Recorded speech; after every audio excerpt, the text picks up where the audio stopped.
ಮಲ್ಲಿಗೆ ಕಟಿಂಗ್ ಹೇಗೆ ತಗೊಳ್ಬೇಕು ಅಂತ ನಿಮಗೆ ತೋರಿಸಿದ್ದೆ ಲಾಸ್ಟ್ ವಿಡಿಯೋದಲ್ಲಿ. ನೋಡದೇ ಇದ್ದರೆ ನೋಡಿ. ಇದನ್ನು ಯಾವ ರೀತಿಯಾಗಿ ನಾನು ನೆಟ್ಕೊಳ್ತೇನೆ, ಹೇಗೆ ನೆಟ್ಟರೆ ತುಂಬ ಚೆನ್ನಾಗಿ ಬೇರುಗಳು ಬಂದು ಗಿಡ ಬದುಕಿಕೊಳ್ತದೆ ಅಂತ ನಿಮ್ಗೆ ತೋರಿಸ್ತೇನೆ.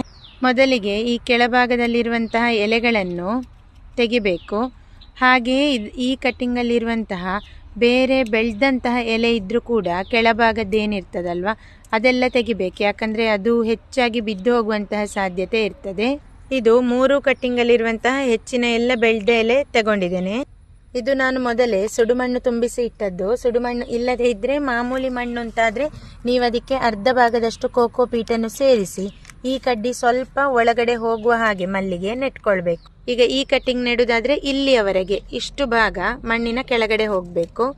ಹೀಗೆ ನೆಟ್ಕೊಂಡ್ರೆ ಎಲ್ಲ ಕಟ್ಟಿಂಗ್ ಕೂಡ ಬದುಕುವಂತಹ ಸಾಧ್ಯತೆ ಇರ್ತದೆ. ಮಣ್ಣು ಗಟ್ಟಿ ಇರಬಾರ್ದು. ಈಗ 3 ಕಟ್ಟಿಂಗ್ಗಳನ್ನು ನೆಟ್ಕೊಂಡು ಇದನ್ನು ನೀರು ಹಾಕ್ಕೊಳ್ಬೇಕು.